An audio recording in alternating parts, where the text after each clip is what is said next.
네, 오늘 전하고자 하는 하나님의 은혜 말씀은 이사야서 5장 1절부터 30절까지의 말씀입니다. 전부 다 읽지는 않겠습니다. 제가 설교 중에 본문을 다 읽을 것이기 때문에 시간 관계상 전부 다 읽지는 않고 이사야서 5장 1절부터 6절까지 읽고, 그리고 오늘 본문의 결론부에 해당하는 25절부터 30절까지 읽겠습니다. 이사야서 5장 1절부터 6절까지의 말씀 교독하도록 하겠습니다. 나는 내가 사랑하는 자를 위하여 노래하되 내가 사랑하는 자의 포도원을 노래하리라. 내가 사랑한 자에게 포도원이 있으며 심히 기름진 사내로다. 땅을 파서 돌을 제하고 극상품 포도나무를 심었도다. 그 중에 망대를 세웠고 또 그 안에 술틀을 팠도다. 좋은 포도 맺기를 바랐더니 들포도를 맺었도다. 예루살렘 주민과 유다 사람들아 구하노니 이제 나와 내 포도원 사이에서 사리를 판단하라. 내가 내 포도원을 위하여 행한 것 외에 무엇을 더할 것이 있으랴.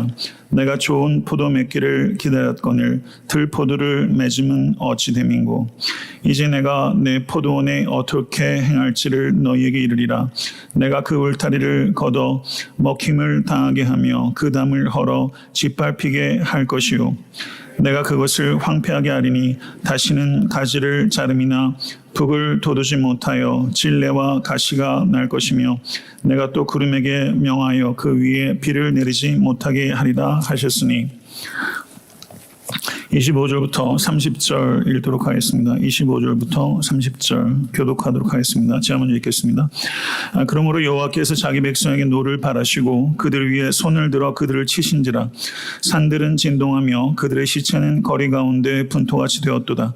그럴지라도 그의 노가 돌아서지 아니하였고 그의 손이 여전히 펼쳐져 있느니라. 또 그가 기치를 세우시고 먼 나라들을 불러 땅끝에서부터 자기에게로 오게 하실 것이라.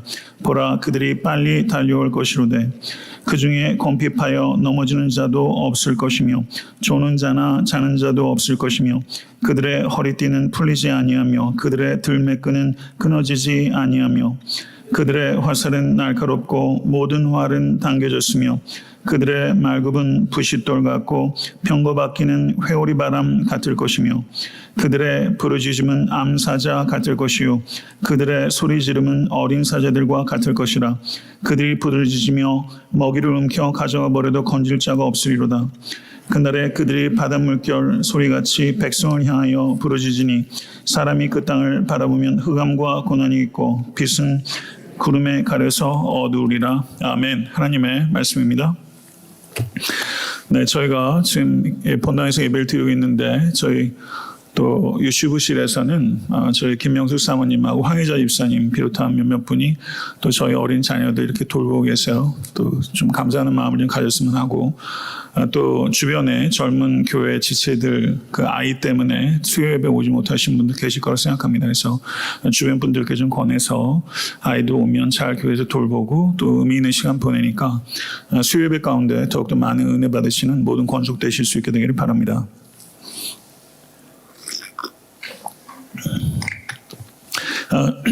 이사야서 1장에서 5장은 유다와 이스라엘의 참담한 현실과 미래의 소망에 대한, 참담한 현재적 현실과 미래의 소망에 대한 일반적 진술입니다. 그래서 이사야서 전체 내용을 소개하고 요약하고 있는 부분이 이사야서 1장부터 5장이다 이렇게 보면 됩니다. 그리고 이사야서 1장은 그 서론부의 서론에 해당하고 이사야서 5장은 그 서론부의 마무리에 해당한다 이렇게 구조적으로 이해할 필요가 있습니다. 그리고 오늘 읽은 이사야서 5장은 크게 세 부분으로 구성이 됩니다. 1절부터 6절까지는 포도원의 노래, 그리고 7절부터 24절은 이 노래에 대한 설명, 그리고 25절부터 30절은 이 노래에 대한 결론으로서 포도원의 황폐함을 이야기하고 있다 이렇게 이해할 수 있습니다. 이스라엘이 이사야서를 보게 되면 여러 가지 비유적 표현으로 은유되었습니다. 1장 5절부터 6절을 보게 되면 이스라엘이 상처난 몸이다 이렇게 표현했고요. 1장 7절하고 8절을 보게 되면 이스라엘이 겨우 남겨진 포도원의 망대요 참외밭의 원두막이요 에워싸인 성읍과 같다. 이렇게 이스라엘을 은유적으로 표현했고, 이사야서 3장 16절부터 4장 1절은 어리석은 욕정과 욕망에 사로잡힌 사치스러운 여인, 그러나 마지막에는 굴욕적인 여인이 되는 것으로 이스라엘이 여인으로 비유가 된 바가 있습니다. 그리고 오늘 본 말씀 이사야서 5장에서 이스라엘은 포도원에 비유되고 있습니다. 그리고 1절 상반절을 보게 되면 거기 이렇게 이야기하고 있습니다. 내가 사랑하는 자를 위하여 노래하되 내가 사랑하는 자의 포도원을 노래하리라. 이렇게 서정적으로 희망적으로 노래가 시작되는 것 같습니다. 그리고 1절 하반절부터 2절까지가 포도원의 노래입니다. 거기 내용은 이런 것입니다. 내가 사랑하는 자에게 포도원이 있으며 심히 기름진 산으로다. 땅에 파서 돌을 제하고 극상품 포도나무를 심었도다. 그 중에 망대를 세웠고 그 안에 술틀을 팠도다. 여기까지는 포도원 농부가 이 포도원에 지극정성을 들였다고 하는 것을 여러 가지 노동행위를 통해서 표현하고 있는 것입니다. 먼저 포도원 농부가 한 일이 땅을 파서 돌을 골라냈습니다. 그리고 극상품 포도를 심었습니다. 포도 농사를 해보신 분이 계신지 모르겠는데요. 포도 농사를 하게 되면 보통 2년이나 3년이 경과돼서 비로소 열매를 맺는다고 합니다. 그러니까 포도원 농부는 포도나무를 먼저 심은 후에 2년이나 3년 사이에 이 농부가 부지런히 돌담을 보강하고 망대를 세우고 그리고 포도즙을 짜고 그리고 짠 포도즙을 모으기 위한 제반 시설들을 이 포도원 농부가 게으르지 않고 성실하게 했다는 것을 이야기할 수 있습니다. 이스라엘이 이사야서에서 여러 가지로 비유가 되었는데 특별히 이스라엘 민족들은 이 포도원의 비유에 귀가 솔깃했을 겁니다. 왜냐하면 거의 많은 사람들이 포도원을 재배하고 있는 것이고 그게 자기 실생활과 연관된 비유이기 때문에 매우 주의를 기울였을 것입니다. 그리고 포도원 농부가 고된 노동을 했고 그리고 간절한 수확에 대한 기대를 가졌던 것을 이스라엘 백성들은 아주 체험적으로 잘 이해하고 있었을 것입니다. 그런데 2절 제일 마지막 부분에 좋은 포도 맺기를 바랐더니 들포도를 맺었도다 라고 말하면서 이 포도원 농부의 지극정성이 완전한 반전이 일어나서 서정적이고 목가적인 노래인 줄 알았는데 이것이 거기에서 반전이 일어나면서 들포도를 맺었다라고 이야기하고 있습니다. 여기에서 들포도라고 이 번역되어 있는 부분이 영어 번역을 보니까 wild grapes 이렇게 들포도, 야생포도 이렇게 번역이 되어 있는데 실제 성경 원어는 이것이 악취나다 이런 뜻입니다.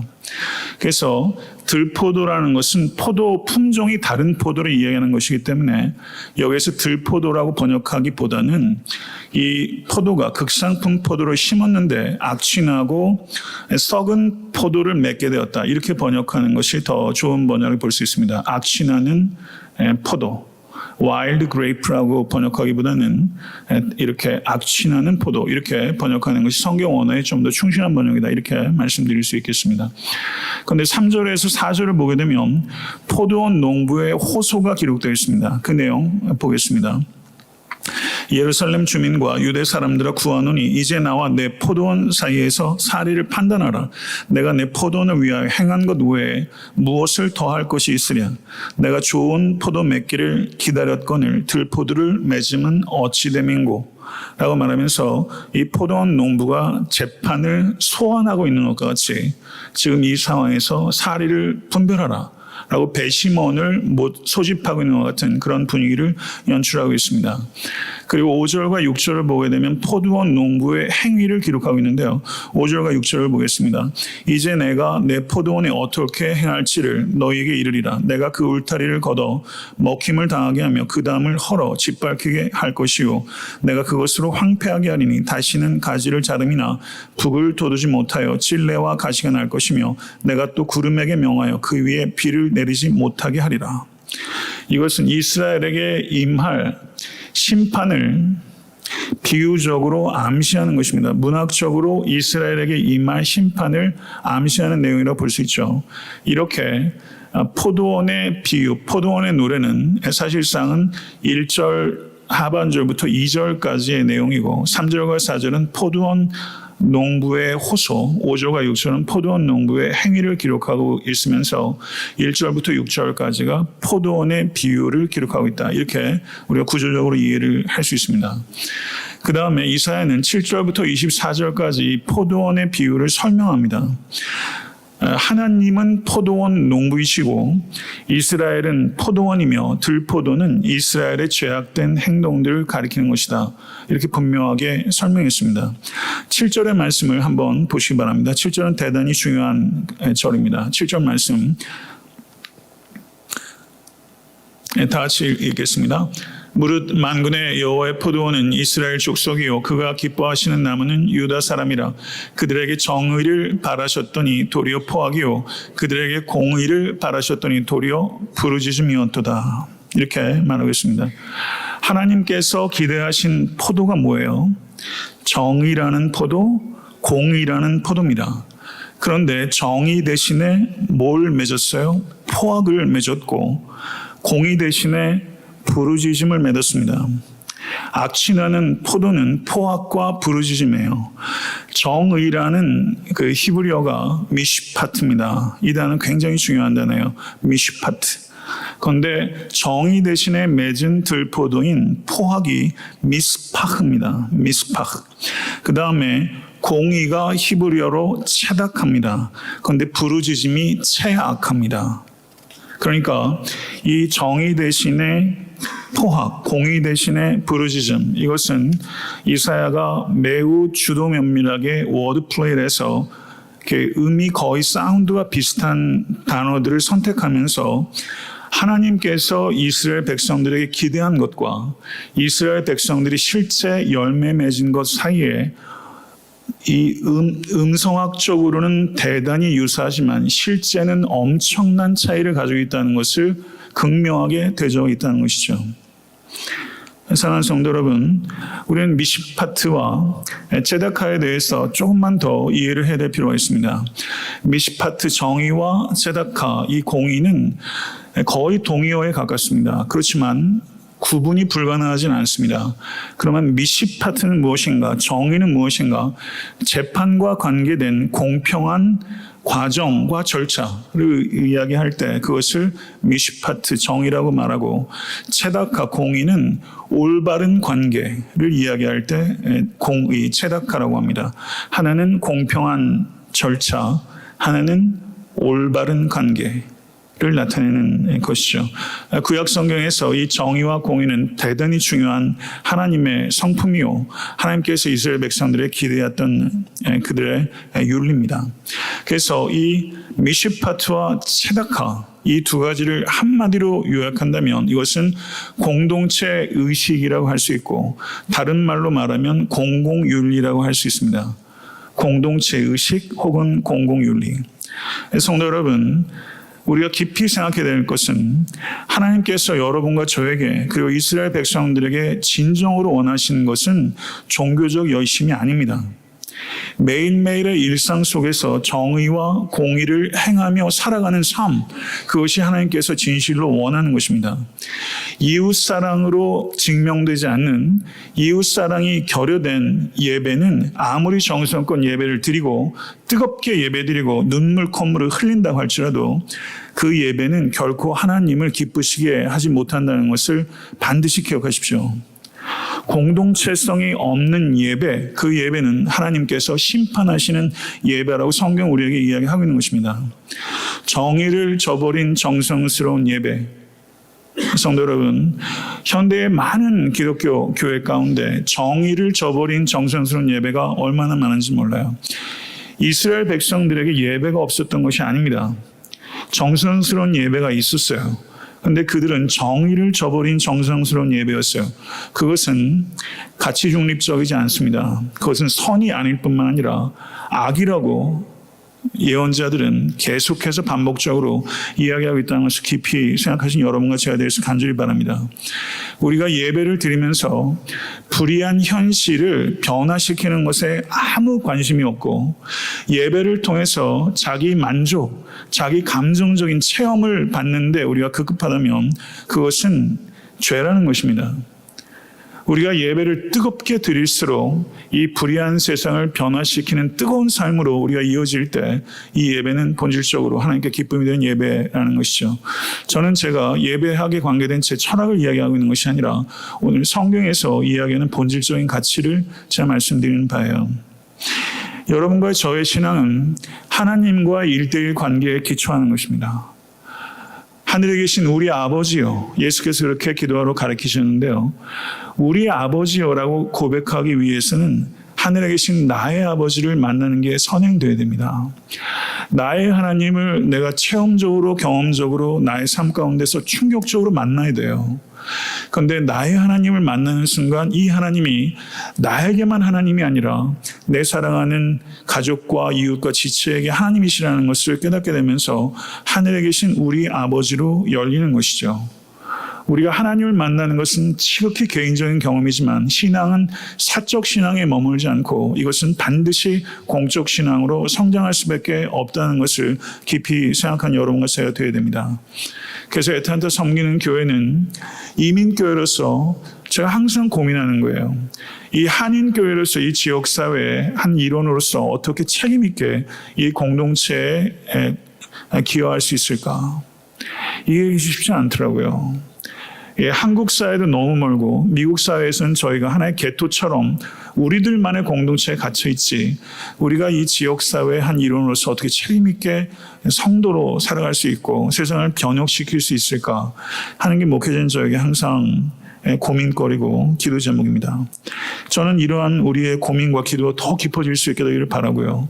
바라기는 우리 다음 세대들이 또 여기에 또 주류사회에 들어가면서 이 책임있게 이 지역사회 일원으로서 건전한 시민으로 또 미국 시민으로 또 대한민국 사람으로 자기의 정체성에 부합한 공적 신앙을 살아내는 우리 자녀들로 양육할 수 있게 간절히 바랍니다.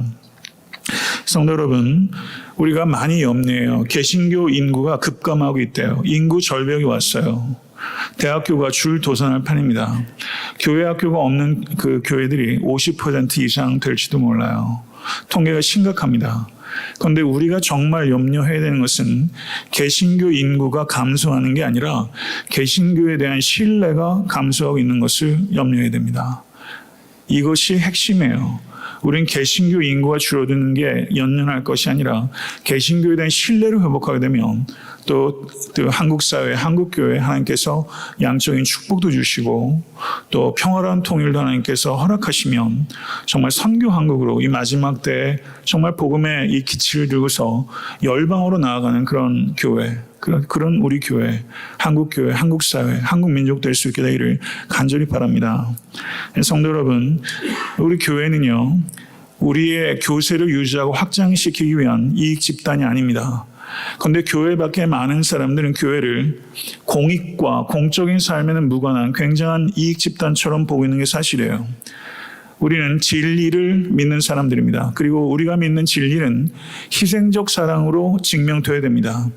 우리의 믿는 진리를 희생적 사랑으로 증명할 때 우리는 존경을 회복할 수 있게 될 것이고 칭송받는 초대교회 같은 공동체가 회복될 수 있을 것입니다. 한국 교회는 그리고 애타한테 섬기는 교회는 그리고 목사로서 저는 그리고 여러분들은 달려가야 합니다. 그러나 우리가 달려가는 표대는 권력이 아닙니다. 우리는 권력에서 의도적으로 멀어져야 될 필요가 있습니다. 우리는 권력을 향해서 달려가는 공동체가 아니라 권력에서부터 소외되고 억압받는 이들을 위해서 섬김을 위해서 달려가야 되는 공동체예요. 믿으십니까? 이것을 놓치면 안 되는 것입니다. 8절에서부터 24절을 보게 되면 이스라엘이 맺은 악취나는 포도, 들포도 6가지, 6개의 악취를 이야기하고 있어요. 예언자는 단호하게 불의한 세상에 대해서 화 있을진저라고 선포했어요. 저에게 이런 담력은 없는 것 같아요. 화 있을진저, 듣는 사람도 없고 들으려고도 하지 않습니다. 근데 예수님께서도 복과 화를 선포하셨던 것처럼 현대 기독교회는 분명하게 죄에 대한 화를 선포하는 그런 담력을 회복하는 공동체가 되어야 됩니다. 여기에 6번 화에 대해서 선포했어요. 8절부터 10절까지입니다. 첫 번째 선포입니다. 첫 번째 죄에 대한 고발이 기록되는 게 8절이고 그 죄에 대한 선고가 기록되는 것이 9절에서 10절입니다. 그 내용 제가 읽겠습니다. 가옥에 가옥을 이으며 전투에 전투를 더하여 빈틈이 없도록 하고 이 땅 가운데서 홀로 거주하려 하는 자들은 화 있을진저 만군의 여호와께서 내게 말씀하시되 정령이 허다한 가옥이 황폐하리니 크고 아름다울지라도 거주할 자가 없을 것이며 열을 가리 포도원에 겨우 포도주 한 바트가 나겠고 한 호멜에 종자를 뿌려도 간신히 한 에바가 나리라. 여기 보게 되면요, 구약 성경에 민수기 36장 7절, 레위기 25절부터 28절 등은 땅에 관련된 하나님의 계명입니다. 이스라엘 백성들은 그 지파에 따라서 땅을 분배받았습니다. 하나님께서 주신 기업인 땅을 가나안 이외에 다른 목적으로 매매할 수 없었습니다. 가난으로 팔았다 할지라도 그 근족이나 판자가 경제적인 사정이 좀 나아져서 여력이 생기면 그것을 되사서 원래 소유주에게 그 땅을 돌리게 되어 있습니다. 그런데 근족도 능력이 없고 자기도 능력이 없을 때는 어떻게 해요? 몇 년 만에 희년이 오게 되면 원래의 소유주로 그 땅을 되돌리도록 하는 것. 이것이 이스라엘이 갖고 있었던 경제 윤리입니다. 실제 역사 속에서 이와 같은 희년의 원리가 이스라엘 내에서 구현됐는지는 모르겠어요. 그런 기록은 나오지 않아요. 그런데 희년의 규정들을 그냥 이상으로 치부해버리고 그 결과 재력을 소유한 이들이 가난한 사람들의 재산을 쉽게 빼앗아버리고 그리고 자기 땅에 예속시키는 일들이 빈번하게 벌어졌습니다. 특별히 열왕기상의 나봇의 포도원의 이야기가 가장 대표적인 이야기라고 할 수 있어요. 땅에 땅을 붙이는 행위죠. 나봇은 포도원을 사겠다는 아합의 제안을 거절했습니다. 그것이 율법에 합당하기 때문입니다. 그런데 이세벨이 물러서지 않았어요. 이세벨이 음모를 꾸몄어요. 그리고 거짓 증인 몇 사람을 내세웠습니까? 거짓 증인 2사람을 내세웠어요. 그리고 나봇을 성 내에서 죽이지 않고 성 밖으로 끌고 가서 죽였어요. 증인이 몇 사람이 있어야 죽일 수 있습니까? 구약 율법에 신명기 17장 6절 2-3명의 증인이 있어야 죽일 수 있다. 그리고 사형을 집행할 때는 성문 안에서 죽이지 말고 성문 밖으로 끌고 가라. 레위기 24장 14절 등의 율법입니다. 그러니까 나봇으로부터 이 포도원을 강탈하기 위해서 이 외형적으로는 표면적으로는 율법을 지킨 거예요. 율법을 이렇게 사용할 수 있다는 것을 우리는 끔찍하게 생각해야 됩니다. 하나님의 말씀을 불의와 불법과 폭력의 수단으로 하나님의 말씀을 사용할 수 있는 게 인간이요. 그게 교회일 수 있고 그게 교회 지도자일 때가 많았어요. 교회 역사상. 하나님의 말씀을 가지고 불의와 불법의 도구로 자기 정당화 합리화의 도구로 사용했어요. 이게 교회 기득권이 교회 역사 속에서 무수하게 반복했던 일입니다. 이것을 통해서 우리는 종교가 타락하면 그보다 악취나는 냄새가 없어요. 종교가 타락하는 게 가장 악취납니다. 가증스럽습니다. 외형적으로는 합법처럼 꾸밉니다. 그렇지만 사실상은 불법이에요. 그래서 여러분과 제가 생각할 때 여기서 우리가 깊이 생각해야 되는 게 있습니다. 그것은 절차적 정의, 표현을 한다면 절차적 정의, 표면적 정의, 과정적 정의라고 말할 수 있을 거예요. 여기서 보면 증인 2사람을 세웠죠. 바깥으로 끌고 와서 죽였죠. 스테반도 죽일 때도 성 밖으로 끌고 와서 죽이지 않습니까? 이와 같이 율법을 지키는 것 같으면서 예루살렘에서 예수님께서 잡히셨을 때 그때 무교절, 이때 그 유대인들이 로마 관정에 들어오지 않았죠. 율법을 지킨 거예요. 율법을 지키면서 하나님의 아들을 죽이는 거예요. 율법을 이렇게 사용할 수 있다는 것을 우린 끔찍하게 생각해야 됩니다. 우리가 하나님 말씀을 이야기하면서 하나님의 뜻을 저버릴 수 있는 게 바로 여러분이고 저란 거예요. 남 이야기처럼 생각하면 안 됩니다. 우리가 하나님의 말씀을 이렇게 도용하고 사실상은 다른 사람을 억압하고 오해하고 모독하는 인들 가운데서 무관한 사람은 저는 한 사람도 없다고 생각해요. 이스라엘이 패망한 원인들이 우상 숭배에만 있는 게 아니라 바로 이 탐심의 원인이 있었다는 것을 우리는 깊이 생각해야 됩니다. 부유층은 반드시 재판관과 결합됩니다. 지금 한국 교회 사법체계는 안 그렇습니까? 부유층과 재판관들은 반드시 결합해요. 자석 같은 거예요. 그리고 재판관은 돈을 받고 이권을 나누고 그리고 불이한 판결을 내려요. 헌법재판관이 누구였든 하게 되면 다 현직에서 나오면 다 유명한 변호사 로펌에 다 들어가지고 전관 예우인지 뭔지 모르겠지만 이 법하고 이 돈은 무섭도록 결합합니다.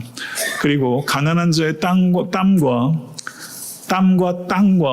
노동력을 착취합니다. 이것이 고대 사회만 국한된 것이 아니라 한국 사회 엄연한 현실입니다. 이것을 이사야는 고발했습니다. 그리고 11절부터 17절은 두 번째 죄에 대해서 고발하고 11절부터 12절 선고하고 있는 것이 13절부터 17절까지 이 내용은 방종에 대한 것입니다. 11절부터 17절을 한번 읽겠습니다. 제가 읽겠습니다.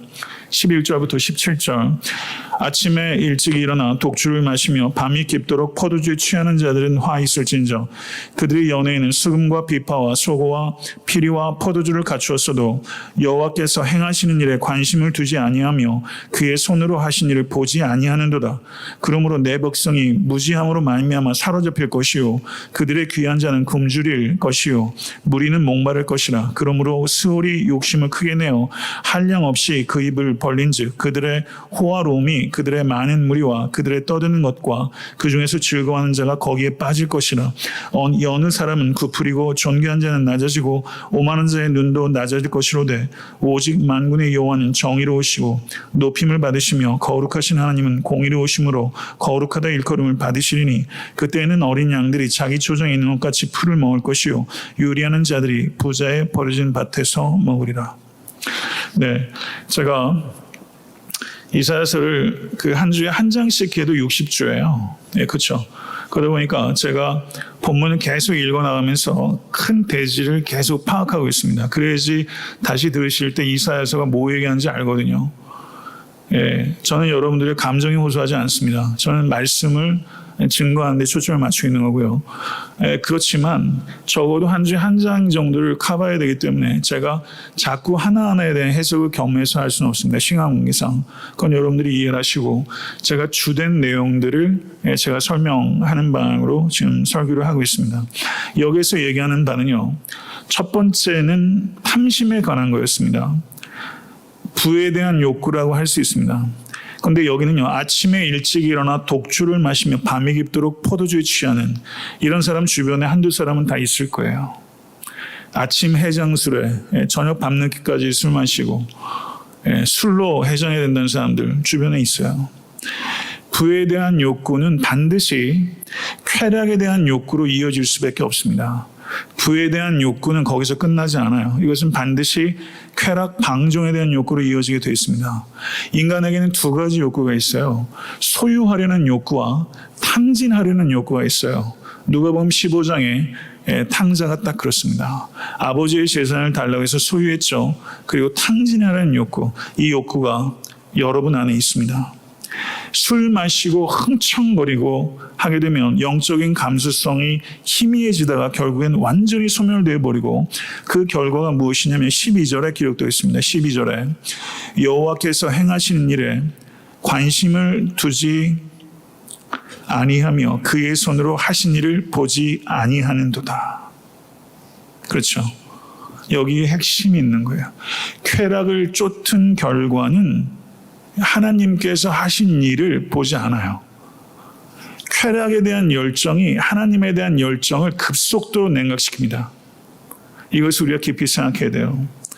방종에 사로잡힌 결과를 그 뒤에 뭐라고 말하냐면 사로잡히고 굶주리고 목마를 것이며 종국에는 사망에 삼켜지게 될 것이다. 이게 방종의 결과예요. 이것이 두 번째 화에 대한 선포의 내용입니다. 세 번째는 18절부터 19절에 기록되어 있고 세 번째 죄에 대한 고발만 나오고 있어요.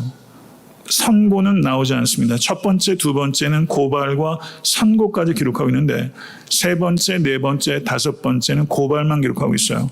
그 고발을 보겠습니다. 18절부터 19절 말씀 제가 읽겠습니다. 거짓으로 끈을 삼아 죄악을 끌며 수레줄로 함같이 죄악을 끄는 자는 화 있을진저 그들이 이르기를 그는 자기의 일을 속속히 이루어 우리에게 보게 할 것이며 이스라엘의 거룩한 자는 자기의 계획을 속히 이루어 우리가 알게 할 것이라 하는도다. 쾌락 추구에 여념이 없게 되면 그 결과는 하나님의 일에 둔감합니다. 여러분도 혹시 삶의 과정 가운데 이런 적 없습니까? 이스라엘 백성들은 예언자의 고발과 심판 선언에 대해서 조롱합니다. 뭐라고 조롱해요? 이스라엘의 거룩한 자는 누굴 가리키는 거예요? 하나님을 가리키는 거예요. 이건 하나님을 경외하는 게 아니라 하나님을 조롱하는 겁니다. 뭐라고 말해요? 자기의 계획을 속히 이루어 우리를 알게 하소서. 하나님의 계획이 뭐예요? 심판이죠. 우리를 속히 벌하셔서 자신의 계획을 우리에게 알게 하소서 라고 말하면서 이스라엘 백성들이 쾌락을 쫓는 인간들은 하나님의 심판을 조롱합니다. 그리고 20절을 보세요. 네 번째 죄에 대한 고백입니다. 세 번째 죄는 냉소주의라고 말한다면 네 번째 죄는 왜곡입니다. 20절 말씀 제가 읽겠습니다. 악을 선하다 하며 선을 악하다 하며 흑암으로 광명을 삼으며 광명으로 흑암을 삼으며 쓴 것으로 단 것을 삼으며 단 것으로 쓴 것을 삼는 자는 화 있을진저. 쾌락에 여념이 없는 자들은 도덕적 가치를 전복시킵니다. 도덕적 가치를 전복시켜요. 도덕적 질서는 인간이 만든 체계가 아니라 하나님께서 만드신 질서인 것을 확신하실 수 있게 간절히 바랍니다. 아멘. 하나님께서는 창조 질서를 만드셨을 뿐만 아니라 도덕 질서를 만듭니다. 그리고 도덕 질서는 윤리학자가 만드는 것도 아니고 고대 철학자가 만드는 것도 아니에요. 도덕 질서는 하나님께서 만드신 질서입니다. 자연의 질서를 깨뜨렸을 때 그 폐해가 얼마나 심각한지 우리가 지금 피부로 많이 경험하기 시작했어요. 한국도 기후가 엄청 바뀌었죠. 온통 바다엔 쓰레기 투성이고요. 자연적 질서를 깨뜨렸을 때 이것이 어마어마한 공포와 재앙으로 다가옵니다. 도덕적 질서를 깨뜨렸을 때 그 재앙은 그것보다 더 심각한 것이라는 것을 우리가 깊이 생각하고 도덕적 질서의 원천은 창조주 하나님이십니다. 그리고 21절을 보세요. 죄에 대한 다섯 번째 죄에 대한 고발인데 여기에는 오만을 고발하고 있습니다. 21절을 보십시오. 스스로 지혜롭다 하며 스스로 명철하다 하는 자들은 화 있을진저. 쾌락에 탐닉하다 보면 도덕적 가치를 뒤집어 버리고 거기에서 도덕적 가치를 전복시키는 데서 그치지 않고 도덕적 질서를 만들 수 있다고 스스로 지혜롭다고 하는 데까지 나아갑니다. 이것이 선악과의 문제였어요. 한계를 모르는 인간이 되는 거예요. 도덕적 질서를 내가 만들 수 있다고 생각합니다. 인간이 만든 도덕 질서는 하나님의 질서와 정반대가 되는 것입니다. 지금 가장 심각한 문제가 바로 동성애 문제인 줄로 믿습니다. 창조주 하나님께서 세상을 창조하시고 이 세상 가운데 질서를 만드셨다 하는 것을 간과하는 사람들이, 무시하고 반역하는 사람들이 교회 밖에만 있는 뿐만 아니라 교회 내에도 있습니다. 성도 여러분, 하나님께서 질서를 만드시는 섭리의 하나님이시라는 것을 진실로 믿으시고 선포하실 수 있게 간절히 축원합니다. 21절을 보게 되면 여섯 번째 죄에 대한 고발, 21절과 22절, 그리고 23절과 24절은 그것에 대한 선포가 기록되어 있습니다. 22절부터 24절, 제가 잘못 말했습니다. 22절부터 24절 제가 읽겠습니다. 포도주를 마시기에 용감하며 독주를 잘 빚는 유력한 자들은 화 있을진저 그들은 뇌물로 말미암아 악인을 의롭다 하고 의인에게서 그 공의를 빼앗는도다. 이로 말미암아 불꽃이 그루터기를 삼킴같이 마른 풀이 불 속에 떨어짐같이 그들의 뿌리가 썩겠고 꽃이 티끌처럼 날리리니 그들이 만군의 여호와의 율법을 버리며 이스라엘의 거룩하신 이의 말씀을 멸시하였습니다. 이렇게 말하고 있어요. 여섯 번째 죄는 불의에 대한 것입니다. 포도주를 마시기에 용감하며 독주를 잘 빚는 유력한 자들은 화 있을진저. 술을 섞어 마시면 이게 뭐예요? 폭탄주인가요? 네. 술을 섞어 마시는데 용감한 자. 연예인들이 TV 나오면 폭탄주 자기가 몇 잔 마신다는 게 자랑거리가 되더라고요. 술잔을 마시는 게 자랑거리가 되는 거예요. 한국 사회가 술에 취한 사회입니다. 술을 섞어 마시는 게 용감한 자라고 생각하는 거예요. 이 사람들은요, 자기의 이속을 채리지 정의와 공의를 챙기지 않습니다. 이게 어떻게 주전 7세기의 글이라고 생각하세요? 이게 바로 우리의 현재적인 문제죠. 정의와 공의에 전혀 관심이 없어요. 이속만 관심이 있어요. 이들은 율법과 말씀을 멸시하는 자들이고 그 결과는 삼켜지고 떨어지며 그리고 날아가 버리게 될 것이다. 이렇게 이야기를 하고 있습니다. 저는 이것이 문학적 표현이라고 생각하지 않습니다. 저는 매우 사실적 표현이라고 오히려 느껴져요. 이렇게 포도원 비유를 설명한 것이 7절부터 24절까지 나오고 있고 그리고 25절부터 30절까지가 이 포도원 비유의 결론입니다. 그리고 이 결론은 1장부터 5장까지의 서론부의 결론이기도 합니다. 그리고 5절과 6절 오늘 본문에 13절과 17절 그리고 24절에서는 포도원의 운명에 대해서 문학적으로 암시적으로 표현했지만 25절부터 30절은 이스라엘 운명을 직접적으로 그리고 구체적으로 언급하고 있습니다. 하나님의 포도원인 이스라엘은 탐심, 방종, 냉소주의, 도덕적 왜곡 그리고 도덕 질서를 만들 수 있다는 오만 그리고 사회적 불의라는 들포들을 맺었습니다. 그 결과 포도원 주인인 하나님께서 들짐승이 무익한 포도밭을 짓밟도록 황폐하게 하신 것처럼 하나님께서 들짐승과 같은 적대적 민족들을 부르셔서 그들을 통해서 하나님의 포도원인 이스라엘을 짓밟으시겠다는 내용이 기록되어 있는 것이 25절부터 30절입니다. 25절부터 30절의 내용을 제가 읽도록 하겠습니다. 그러므로 여호와께서 자기 백성의 노를 바라시고 그들 위에 손을 들어 그들을 치신지라. 산들은 진동하며 그들의 시체는 거리 가운데 분토같이 되었도다. 그 노가 돌아서지 아니하였고 그 손이 여전히 펼쳐져 있느니라. 또 그가 기치를 세우시고 먼 나라들을 불러 땅끝에서부터 자기에게로 오게 하실 것이라. 보라, 그들이 빨리 달려올 것이로되 그 중에 궁핍하여 넘어지는 자도 없을 것이며 조는 자나 자는 자도 없을 것이며 그들의 허리띠는 풀리지 아니하며 그들의 들매끈은 끊어지지 아니하며 그들의 화살은 날카롭고 모든 활은 당겨졌으며 그들의 말굽은 부싯돌 같고 병거 바퀴는 회오리바람 같을 것이며 그들의 부르짖음은 암사자 같을 것이요 그들의 소리지름은 어린 사자들과 같을 것이라.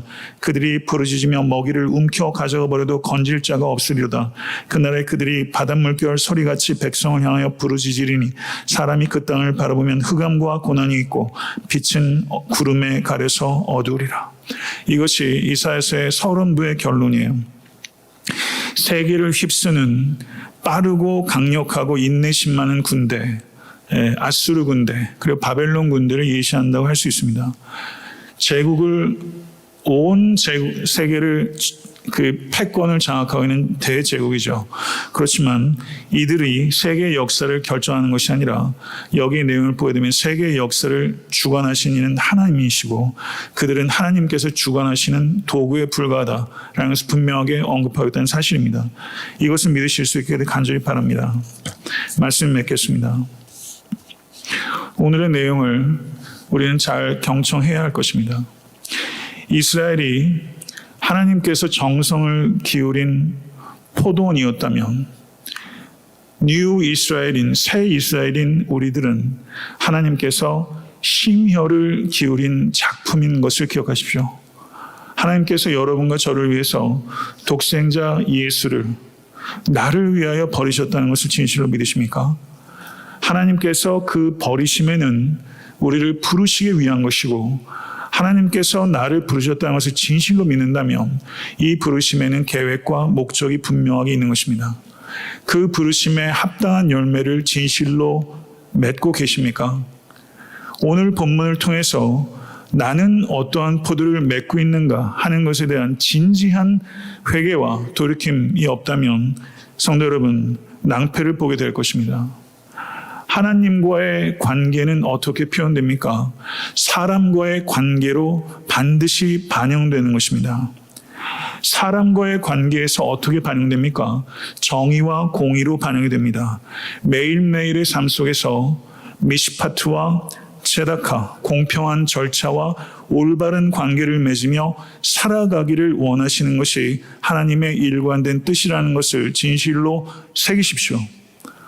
우리는 물과 같아야 됩니다.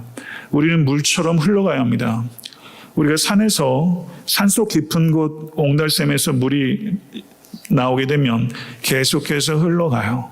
왜 흘러가요? 수평을 맞추는 거죠. 평평해지기 위해서 물은 흘러가요. 사회적 강자도 있고 사회적 약자도 있습니다. 이게 현실이에요.